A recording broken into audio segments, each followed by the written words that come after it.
All right, so now here is part two.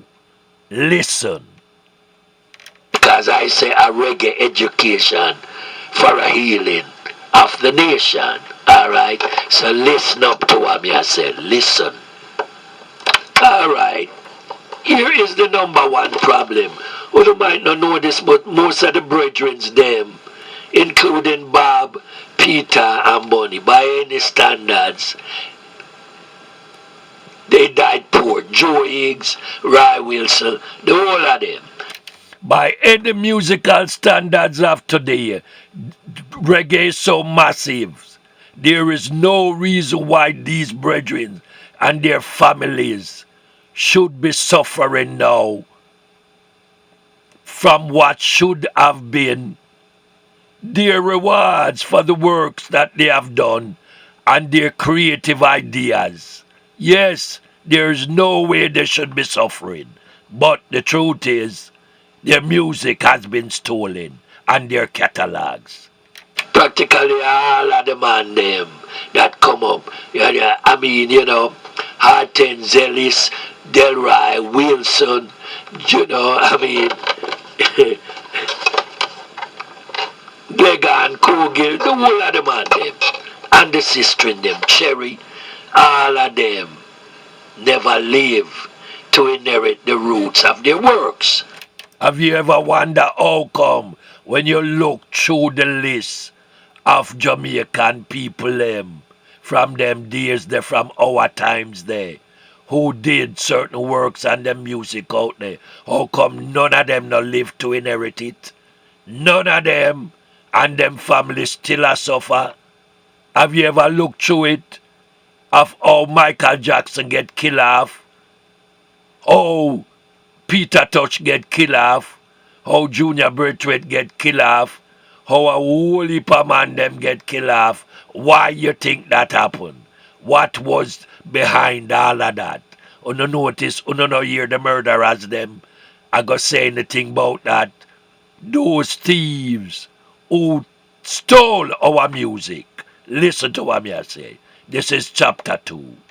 So that's why I Cardo today, I'm telling all the youths them, the fledgling youths who want to sing and make a living out of them work products from reggae music, to make sure say they legally protect their works. Alright? Make sure, because there's a set of people out there in the business that will try to kill them off, as the evidence clearly shows, and take away their music catalogs. Most people never even know, say, most of the Trenchtown music that Bob made was not really written by Bob. And we rehearsed them music then at the back of my yard many, many, many times before studio, alright? And of course, there was a collusion between the man them at the different recording studios, Coxon, alright, and Island Records, alright, who collude and sell out the music such that you might not know this, because the Bob Marley family did lose a lot of the Trenchtown people music voice that they on the records them from the albums that they have stolen. Yeah, them my voice that upon a lot of them too. That's why me attack and me have standings for talk. But everything in this one me I say is already copyrighted.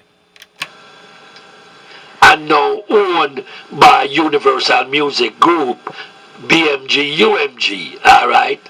Them now own the license because one man from Island Records who bait and switch Bob music, them Bunny not talk about it. Bunny wrote the Wailers trilogy, Murder, Robbery and Conspiracy. I wonder if you know Bunny wrote about it and show the world as to how this man from Island Records engineered and schemed and stole the Wailers music and Bob Marley music. Yeah, then the man, then no one. ex-slave master's son, man, we grew up right this up on the plantations in a Jamaica. And of course, them man they run things in a government and all that out there. Right, Chris Blackwell, all right? Uno no see wagwan. Uno no know wagwan. Them things a ghetto man foolish and stupid. Well, maybe some of them. Well, me just mention and tell you know, basically about what Bunny. I mean, how Bunny was so concerned, as is all of us, of how Island Records was switching things up. Yeah, man. Good Universal Music Group and all them people. Yeah, man. I go read you part of what Bunny Wailer wrote in his Wailers trilogy, Murder, Robbery, Conspiracy. Him says so much mismanagement of the Wailers has occurred because this vast and important catalogue has not had the proper administration in place. And he was hoping to work with Clement Dad Coxon, son, who is a sibling of Coxon Dad, and the Administrator General of Jamaica, and correcting the past abuses that can be most noted. You know, Chris Blackwell of Island Records, whose first contact with the Wailers was in being a UK licensee of Studio One. Firstly, how he firstly subverted this company's interests by not paying proper label royalties to Studio One.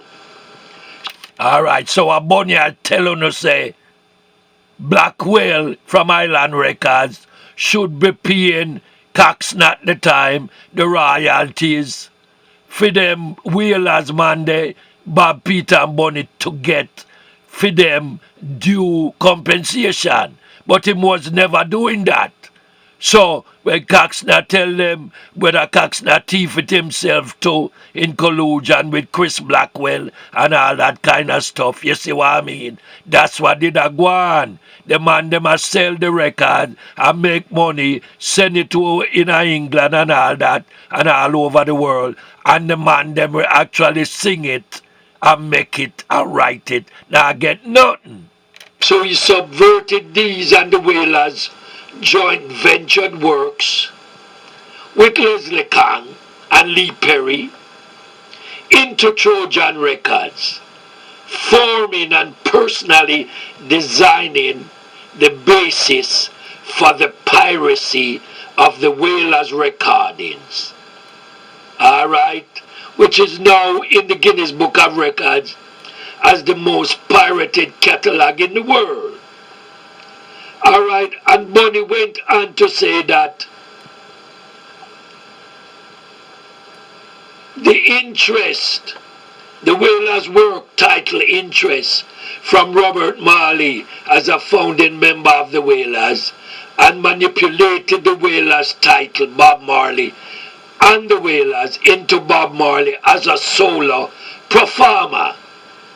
Alright, see what Bunny did I say?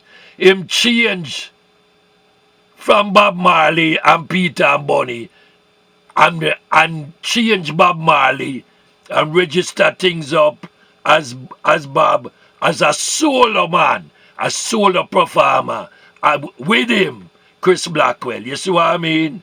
Alright, I'm going to chapter 3. Listen up.